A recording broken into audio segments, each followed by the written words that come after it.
Hello, everyone. Welcome to another Uncomplication Live. And as usual, I feel a lot of stress energy in my body. I've been really nervous about this one. I've been on a little bit of a roll for the last month or so, trying to do a live stream at least once a week and sometimes twice. And then the elections happened last week, and I chose to take some time off. And last weekend, I had a really powerful medicine journey ceremony, so I wanted to clear a lot of space around that. And that was beautiful. And then this week, it's been really hard for me to get back in motion. And I felt like this constricting in the chest. I've been really nervous to come back in front of you and to just continue sharing my thoughts. The story that I make up is that the things that I say matter, and I think I'm my own biggest critic when it comes to really wanting to come from a place of heart first,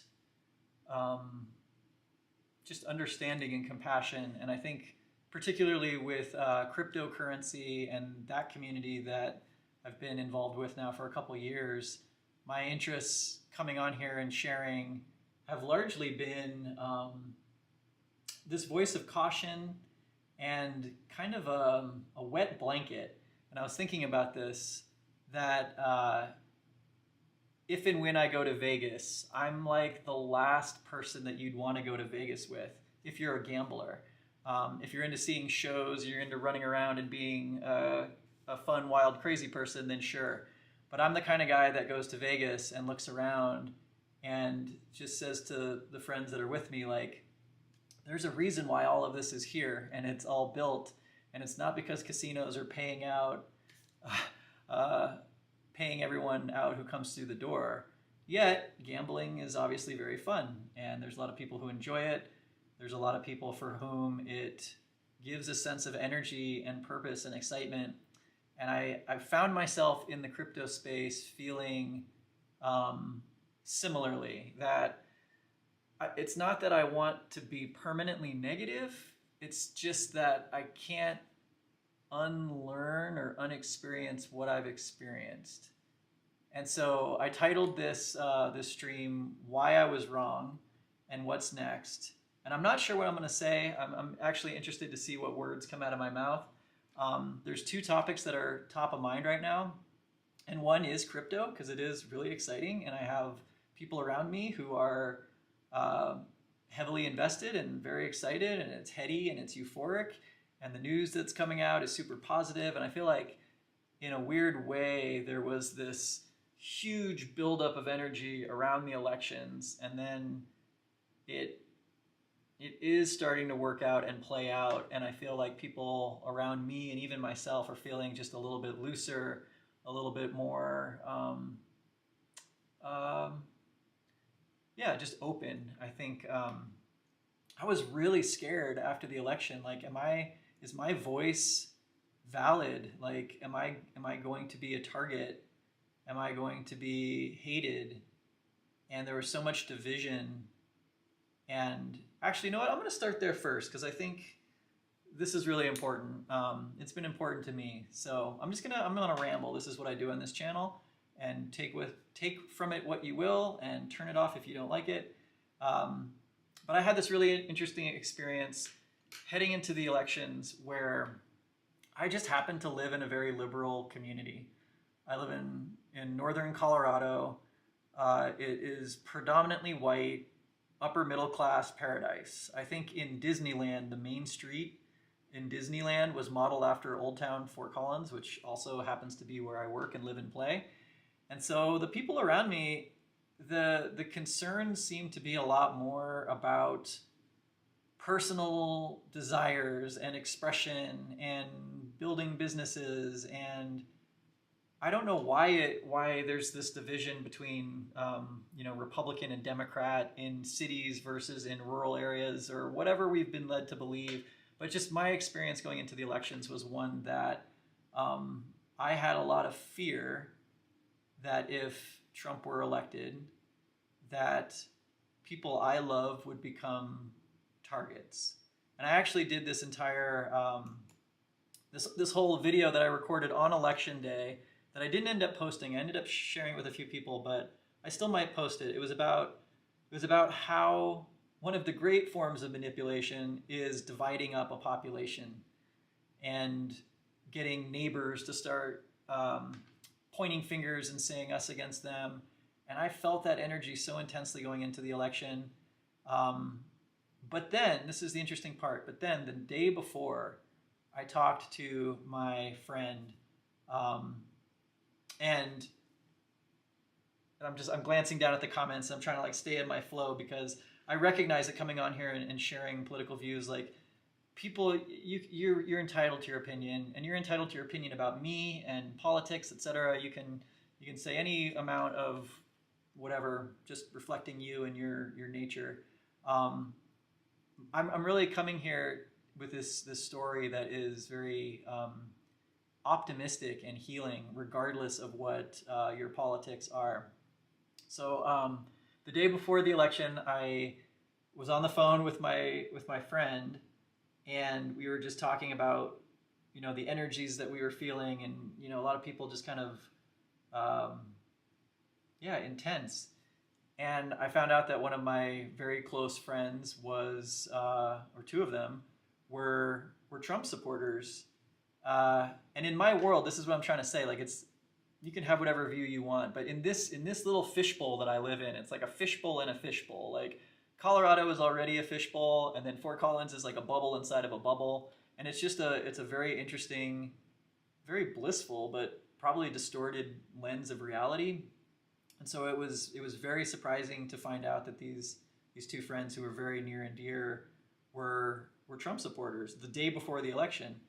And I was just curious. And my feelings in general are that politics are this sort of puppet show that in a lot of ways and this is what that video was. And this is, all right, I'm going to switch over real quick. So I have my setup here because mostly I've been coming on here and making art and drawing. And one of the benefits of that is that I can do some of these videos that I like to do that I call sketchy thinking a little bit clearer. And so I'll just talk about this for a little bit. This is my view of politics, and this has been my view for, probably since the Bush era.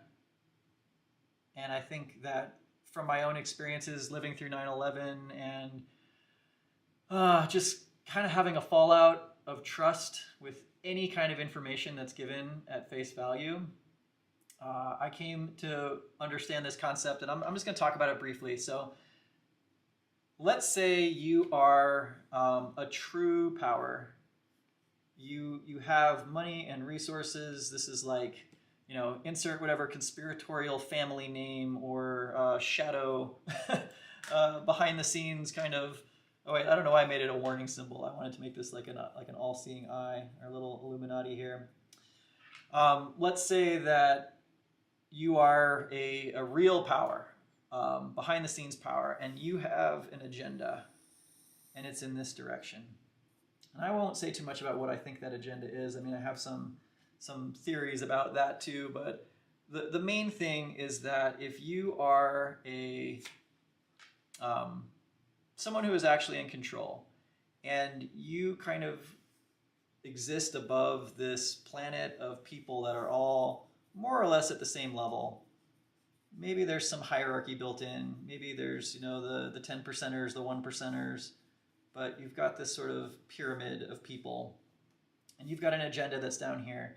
The basic premise, this is something from Hegel, the Hegelian dialectic. And the idea is that as a power, as a true power, who has this bigger view of the world and has a bigger sense of history and intention, that there's a couple ways that you can get to your, I'll just call this the real agenda.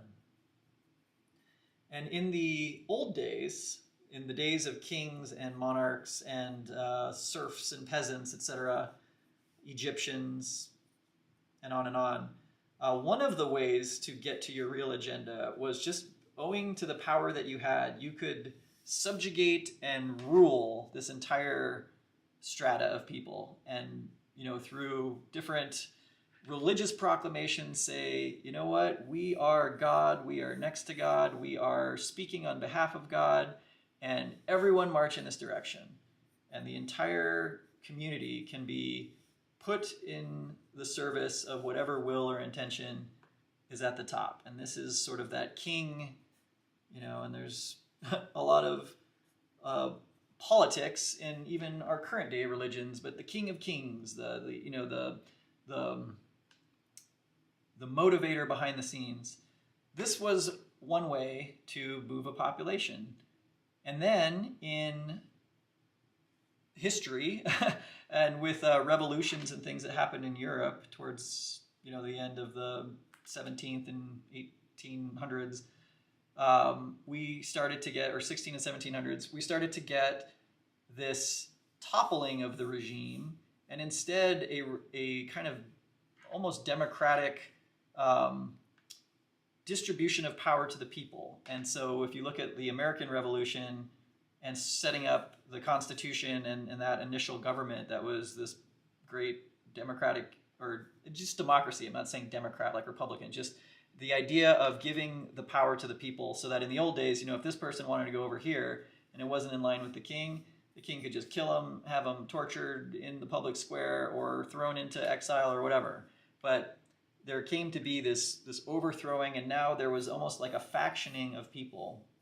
And I was going to look this up, and I probably should have, but in the colonies, when it became the United States, I don't know how many different parties there were, but I'm sure it was more than two. And I think that these parties, these political groups form around different interests that are very regional and very almost familial. So, people that were living in the South on plantations, they might have had their own thoughts about what was right, and people living in other parts would have different ideas of what was right. You have different ideas about how finances should be run. There's all of this kind of fracturing of the political sphere, but now because it is, everyone has a voice, that's the idea, these people might be pulling this direction, these people might be pulling this direction, these might be over here, but there's sort of like a synthesis that happens where we start to move, maybe it's a little bit more zigzaggy, we're moving towards a certain agenda. Okay, well, the premise here is that there's still a power behind the scenes that wants to move towards their real agenda. And the Hegelian dialectic is basically the idea that if you're in this position and you're trying to get here, that the easiest thing to do is to divide people in the same basic strata into, it could be more than two, but in general, two groups. So that now we've got a side A and a side B. And now the infighting can happen among the people. And so this can be a polarization and a presentation of things as black or white. And the reason why it's called the Hegelian dialectic is because Hegel said that human beings can only think about anything. They can only form a basis of truth if they have something to compare it to. So if someone has an idea over here, idea A, they can only know that it's true if there's something else, an idea B, that they can contrast it, so an opposite. And this, we see this everywhere, right? It's up and down, it's light and dark. How would we know what fat was unless we knew what skinny was? How do we know what us is unless we know what them is? And the idea behind Hegel is that there's a synthesis that happens where the truth can never really be arrived at, but you can get closer to the truth when you have a free exchange of the ideas of A and B and a synthesis. This is the synthesis here. I'm kind of zoomed out. I hope this is coming across for you guys. And so we can move A and B as these polarized sides towards a synthesis. And this is just the Hegelian dialectic, the idea of having this conversation to get to a synthesis of truth.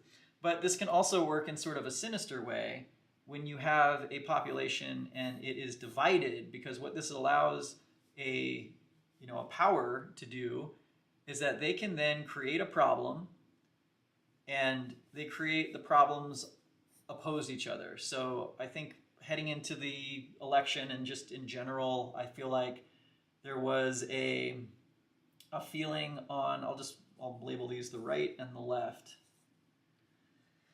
that from the right's point of view, the liberals are they want to censor everything, and they want to have government interfere with everything, and mandates on different kind of basic freedoms, whether that's what vaccines you put in your body, to whether you have to, I don't know, the cancel culture. There's a whole conversation that has been happening on the right, looking at the left, and the left, conversely, has been looking at the right and thinking, I don't know, that this is kind of an out of control tearing down of things that are protecting our planet and our people, and definitely I think there is this feeling that on the right there is a backlash coming against LGBTQ people, and I don't know. I'm not going to try and go into all the details. It's not really my point. But the point is that the infighting is happening here. It's happening at the person to person level, and this is really what I experienced just leading into the elections, and just the my Instagram feeds and my Facebook feeds and all these things were just so dividing and so terrifying that both sides, because I was listening to the news on both sides, and both were saying this was the end of democracy unless we win this election. And so the premise here behind the Hegelian dialectic is just that a problem then from this kind of higher power can be created and seeded on both sides with the enemy on the other side.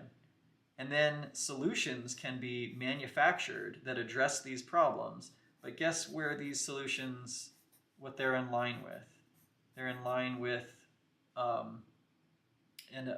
different agenda that is not really what is being talked about, but it becomes a stepping stone. And as I look at the last 20 years in the US especially, everything from the Patriot Act to the progressive,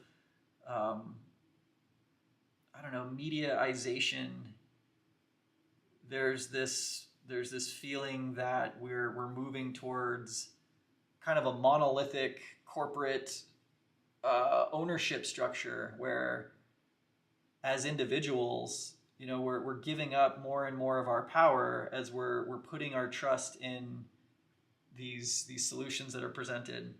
And I actually think that the video that I recorded on election day was probably a bit more clear and concise. I'm retelling the story, but I just want to bring this up because this was the feeling that I felt pre-election. I just felt this irreconcilable fear-based and righteousness-based dialogue that wasn't even a dialogue. It was just this back and forth hatred, and hatred of the other person's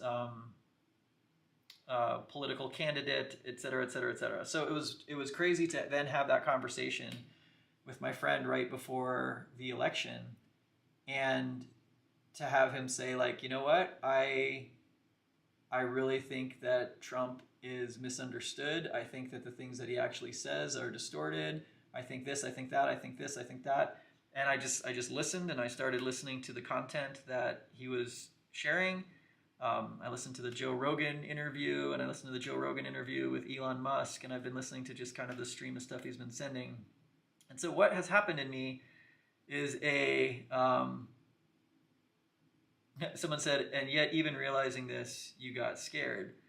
Well, it feels really real when you're under attack. That's the whole point. I've been in this state in my life of just really trying to figure out who I am and love myself. And the noise in the political space is such that you think that if the other side wins, then your entire way of life is completely out the window. And so there is a lot of fear. And so basically there was just this defusing that happened. I'm going to go back to this view for a second. Of of the existential dread. And I don't think I even really felt that. It was just interesting to see the people around me being so upset and so worried, and the feeling that, the right wing was going to just destroy all of, the women's rights that have been worked for the last 80 years, and on and back and forth. And I'm not here to like make any kind of political, I don't want to divide as I talk about like how division is used as a tool to scare us into turning over power. What I want to do is just communicate that in the last week even, I've had some really big shifts. And I mentioned at the beginning, I did a medicine journey over the weekend, and the political environment and the future and all of these things were very present in my mind. And I actually came out of it feeling really hopeful, and really hopeful for a couple reasons. And it's not hopeful that like, one side is just going to get everything they want and steamroll the other side, because I'm not really into sides. I love actually the friend I was talking to, he called himself a non-voting anarchist. And I feel like I'm also, I don't know, anarchistic outright. Like, I don't think I would want to live in a world where it's just like ruled by mobs and factions and whatever. But there's a deep distrust in me for anything given at face value. And so even in this election, I just felt this like, what is really happening here? What is really moving? And what is my role in it? And so I was fearful to come on this channel and just even admit that, like, yeah, I voted for Kamala. I live in a place where that is like the most common sense thing in the world. Like, that's the reality here. When I drive around my town and my neighborhood, every yard has a sign that says, and they're still up, and the idea that anyone could ever vote for Trump in this community is crazy. And in other communities, I know, because I've been to and have seen other communities where it's like, how could you be so brainwashed to give control to these, censoring? And I do think that there is something to kind of the, I don't know, there's an extreme liberal position that does like crush civil liberties while it tries to put it forward. So I'm all I'm saying is, like, I see on both sides the existential conundrum, and where I've come now in this moment, and as I'm like all sweaty, even like talking about anything and sharing, is like, I think I've just realized that the worst thing that I can do is be quiet, is be silent, and to hide from the conversation. And this is the Hegelian dialectic. This is the whole point, that this A and B, needing the other to even understand where your position is a core function of logic. And we need it. We need dialogue. We need conversation. I was just watching, the same friend I'm talking about sent me this video from a queer woman who posted a video where she was really fearful, and then it just got like reposted to a lot of right-wing people, who then ended up coming and just like really comforting her and sharing, messages of equality and peace. And she was like shocked, because she thought that the other side was just out to like take away all of her rights to a happy life. And so what I'm seeing is the possibility of this synthesis, of us allowing a dialogue and getting back to the level of, of a world of not necessarily equals, because economically it certainly isn't that, but at least just like, can we be brave enough to share who we are? Because at our core, this division is fucking bullshit.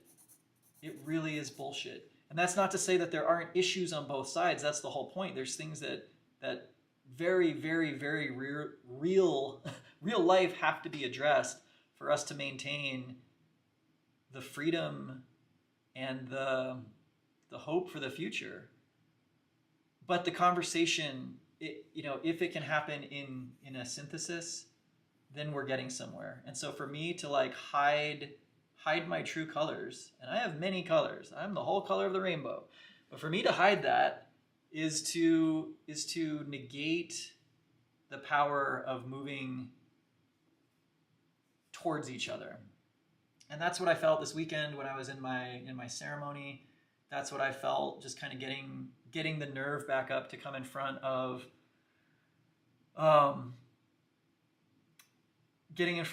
this audience and saying like, hey, I was wrong about a lot of things. And I posted a video a couple weeks back that says, what I thought I was right about was holding me back. And it's just an interesting meditation. And I've had to come to that line of thinking a lot as I've been just reprogramming my relationship with money, as I've started my art business, and I'm opening myself up to receive, where that has typically been really hard for me.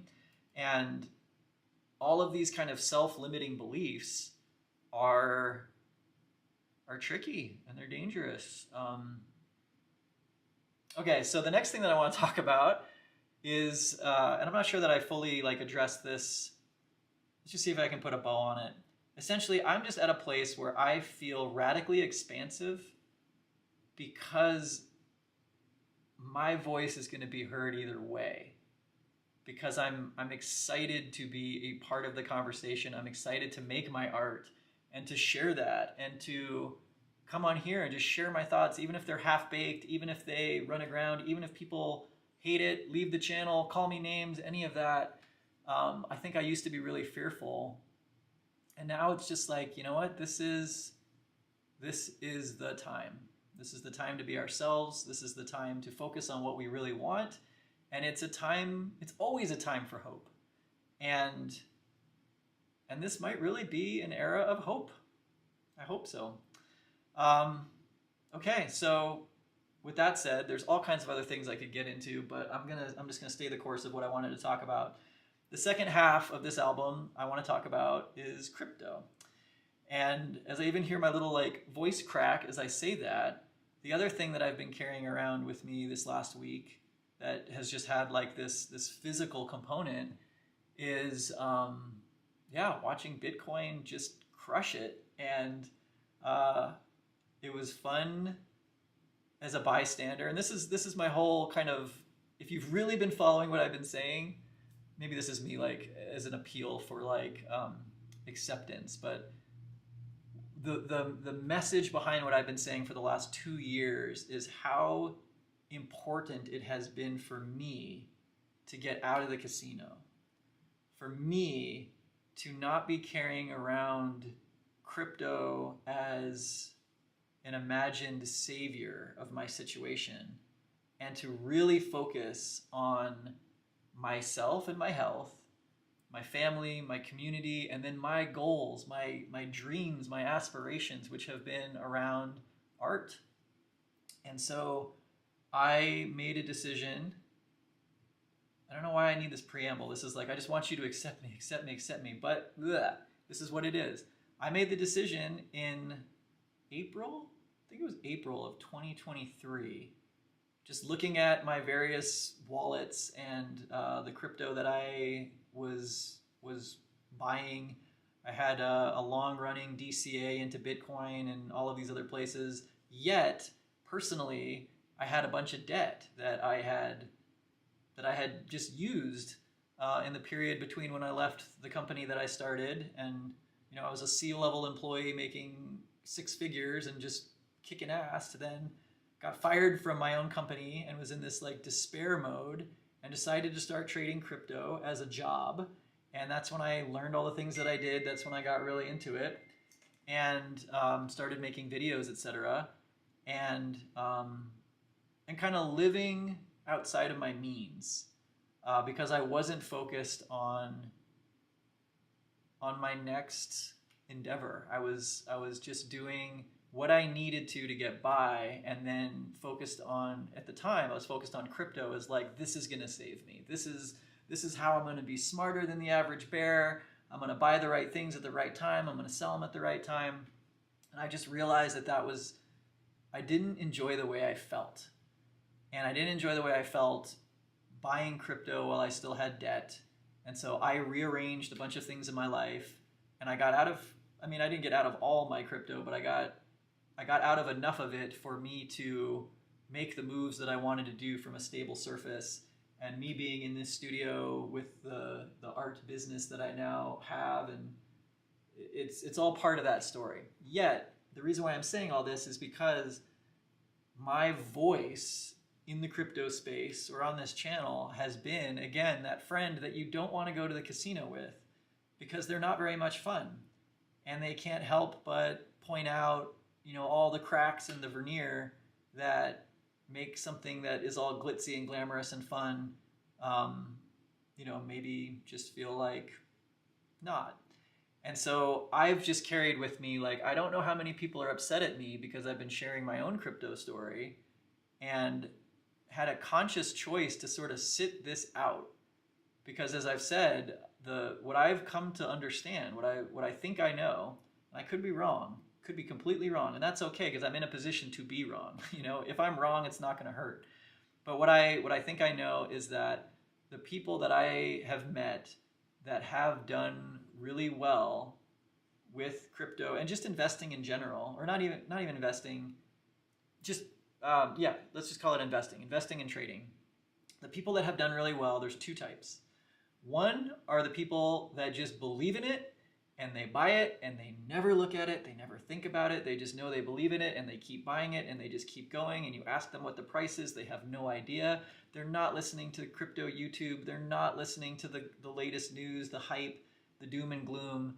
They just have been buying Bitcoin since the beginning, maybe some other things too, and they just, they've got wallets of it and cold storage and they don't look at it, and they are living their best lives because they've got this like nest egg of power that they've just been sitting on and growing and growing and growing. And that's awesome.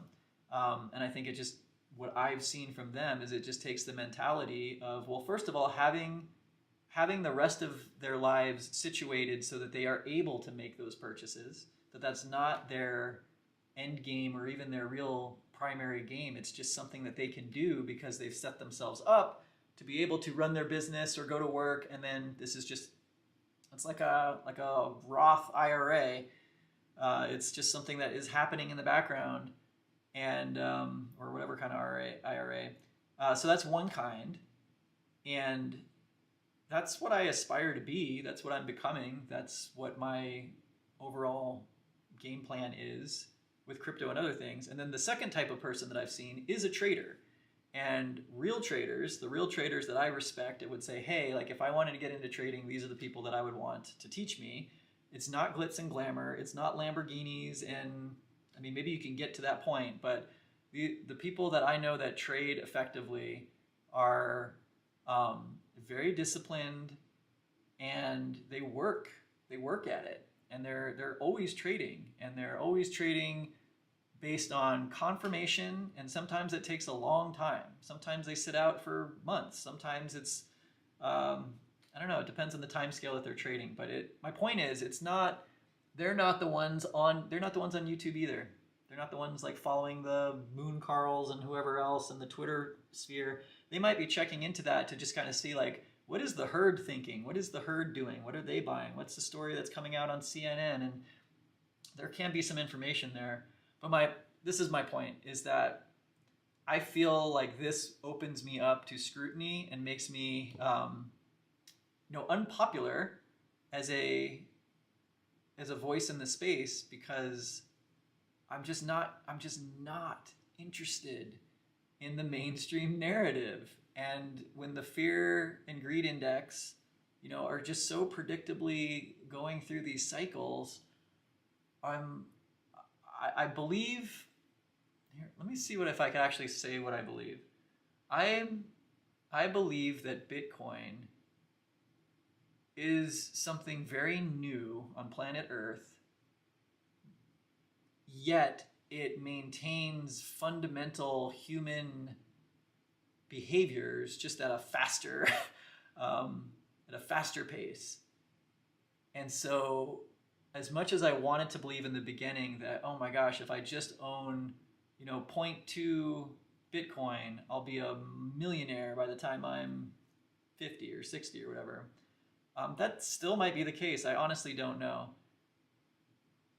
However, I don't look at it so much as that, as I look at it as a really interesting, ongoing social happening. And this is the other part of my sketchy thinking that I want to share. And this is, for what it's worth. And also, I titled this "Why I Was Wrong," and why I was wrong is because I have just noticed that anytime I really beat my chest about something, and maybe I'm doing it again. Maybe that's like the comedy of all of it. That whenever I really think that I've got it figured out, whatever that might be, is when I just see how much more dynamic life is. And so, I think I was wrong to come on YouTube over the last couple years. And even though I always, painted like, here's the 3 scenarios that I think could be happening. Here's the one that I most want to happen. Here's the one I least want to have happen, which incidentally is the one that has happened. Still that gets me in this like just really foul disposition. And I just don't think that's right. I think that's, again, with the Hegelian dialectic, I am then closed off to hear the other side of the argument. I am then closed off to hear, to just be open to what could be different and then to be surprised in good ways. I'm rambling. All right, here's the thing that I want to share. I know, I'm always overthinking. Abul Al-Hadl, you're overthinking. Welcome to the channel. You must be new here. This is what I do. I turn on my camera and I overthink, and it's fun. I don't know. There's a reason why I keep doing it. I'm not really sure what it is. Okay, so I'm gonna, in my sketchy thinking way here, I'm gonna conclude with, I was thinking about this, like, what do I think I know? What do I think I know about crypto? And I already said one of them, and that's sort of like the people that win at this game are the hodlers, the people that just kind of put into it like a retirement account and don't look at it and aren't following the news and trying to time the market. And then conversely, the other people that do really well are traders, and they're disciplined, and they're generally making small percentages on small percentage moves, and they're only ever risking 1% of their account, or there's all of these kind of in-baked rules to being like a profitable trader over time. And I just know that's not for me anymore. I was okay, but beyond that, I just want to draw a couple things because that's what I do, and it's fun. Oh, cool. I've never had that happen before. Jay Para just gave a gift through YouTube, and that like totally blows me away. Thank you so much, Jay, and thank you so much for the art encouragement. I totally need it. I'm gonna keep just showing up here and whatever feels right on a day-to-day basis. I'm just gonna be a voice in the universe. But sincerely, thank you, and that is very appreciated. Okay, so here's what I call this peak evolution. So here's one of the things that when I'm talking to newbies, or even just, I don't know, people that are in crypto but kind of curious, this is something that I think is really interesting. And I think this is focused. I'll zoom in just a little bit more. You guys see that all right? Yeah, that looks all right.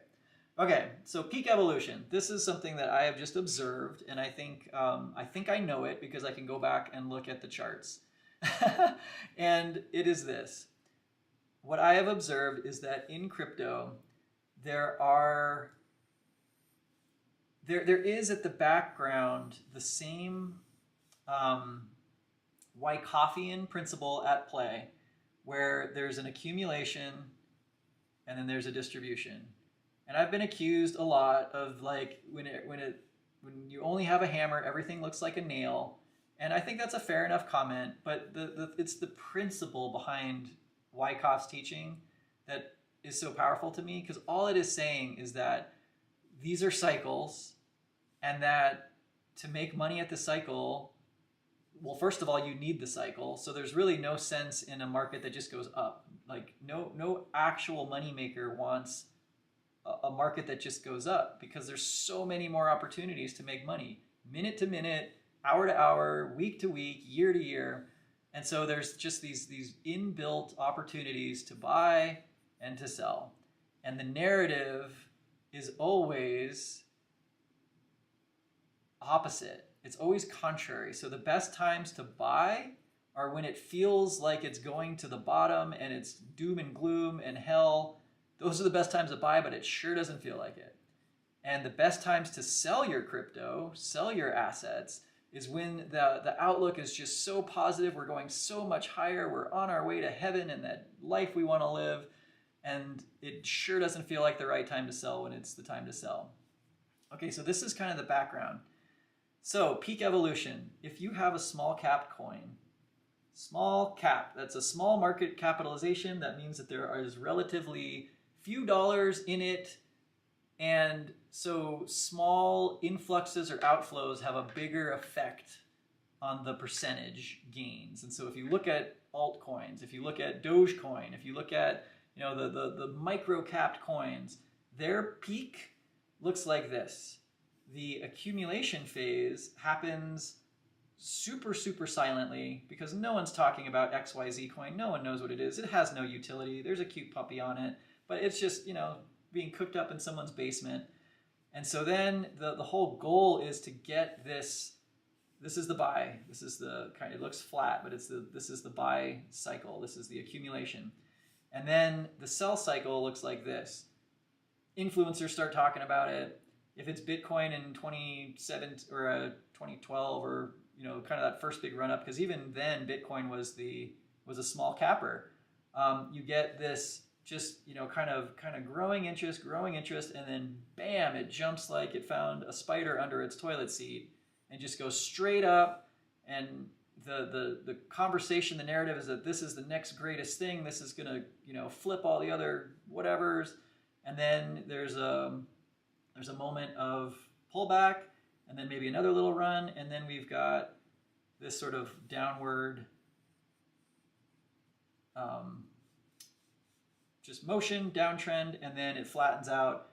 And some of these things might have other runs in future cycles, but this is kind of the first peak. It's just straight to the moon and straight down. And if you look across small cap coins, sometimes you don't even get these like retraces. Sometimes it's literally just like zoot, and then zoot, like right back down. And so if you're playing that game, that slot machine, the goal is to like be positioned early enough that you can jump off at some point on this up curve. And the idea of the greater fool is that there's always some greater fool coming along to buy, the bags that are overpriced. Anyway, so this is peak number one. And if you go back and look at Bitcoin on a log chart, you'll see that its first market cycle looked just like that. It was this huge spike up and then a crash back down. So peak evolution number two is, there's maybe some more incremental stages, but as the market cap of the coin gets bigger and there's more players in it, and especially when you start getting more institutional players, it morphs. And I think just kind of jumping ahead because I don't have infinite time here and I talk too much. Let's jump to a more mature, let's jump to like 2021, where we did have, post another big cycle. We had an accumulation phase that was zigzagging, and then we had, I'm not going to draw it exactly, but kind of the more traditional Wyckoff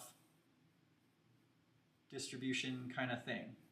And so very different curve. We're going from just up and then crash back down to like an up and then a range that it trades in until it's ready to come back down. And then you can even have additional, bites at that apple. So this is a more mature market. And then, in 2021, I think the big aha for me was that just like in these kind of moonshot, mooncoin kind of ideas, that narrative is still going on, but it's going on over a longer period. And then the narrative flips, and then everyone gets scared out of the stuff like it's poison. Sorry, I'm off the screen here. And then it gives another chance to accumulate. And so peak evolution 3 is something that I don't know if we've seen yet, and I don't know when we will. Like, we might be in the midst of it, but I started just really being curious. What happens when something has enough interest in it? has enough interest in it where it's not just the the ones in the know that are running the pump and dump, or the institutions that are in the know that are getting it trapped in the range and then doing the kind of classic Wyckoff, like what happens next. And I think why I was wrong is because I didn't really grok that we are witnessing the evolution of something. And it's not because it's digital gold and it's all going to make us filthy stinking rich. I just, it's hard for me to believe that, because if it were true, I don't need to go into that. Anyway, my point is there's an evolution happening. And so if I look at like an Apple stock, or if I look at something that has held value over a longer time frame with more people in it, even like Forex charts, looking at trying to think of a good example. I'll just pick on Apple, because they've at least got a track record going back to like the 80s and then the late 90s when Steve Jobs took over, and it's been on this uptrend. And so you kind of see it's up and to the right, and it's got these kind of more like historic cycles built in. Like it's changing when the overall economics change. So I know I'm probably hard to see here, but if this was like 2000, we had like that kind of .com bust, and then in 2008 we had a crash, and we kind of had a COVID crash. But we're kind of moving up. And I don't know, maybe capitalism then crumbles and we're like back to zero, but like we're sort of in this channel. And I think with Bitcoin, there's two things that I think could happen. And again, if you've listened to my whole thing so far, I'm just in a position where it doesn't matter to me. I'm just interested to observe. I'm interested as an investor, but not so much a trader, because I know I'm not smart enough to time the market. And I know that it's exactly like thinking, oh, well, it happened like these perfect Wyckoff cycles before. That means there's going to be an accumulation. There's going to be a distribution. I don't know. So here's kind of I know better than to do this. Stop it, Ryan. Stop it right now. I can't help it. I can't help it. Prediction 1 and prediction 2 for where we are right now. Prediction, maybe this is the Hegelian dialectic. It's probably something in between. But my current thinking is that either we are in this phase of a much larger market cycle than we really realize, where if this is 2021, 22, 23, 24, we had a run up in 2021, followed by distribution, redistribution. We kind of crawled along here, and then in 2023 we had this kind of zigzaggy but building up, ETFs and all this news. And then we got to this really interesting moment where it was a rising wedge for like months and months and months. And rising wedges typically break down, but then we had Trump get elected, and it just like it shot off again. So either this is like a mini one of these, a mini like spike based on this highly impulsive nature of people, and the greed index and everything. Maybe this is kind of like the anomalous spike before we kind of come back down and just correct. We're not going to zero. We're not going to. I'm not going to make any price predictions, but this in and of itself starts to look a lot like just a large scale cycle, a large scale market cycle. And this was what Lewis Daniels was talking about. This is what I was talking about based on his analysis in April of 2023. I said this is a rough scenario, because then if that's the size of the cycle and we go back down, we're going back down for a lot longer.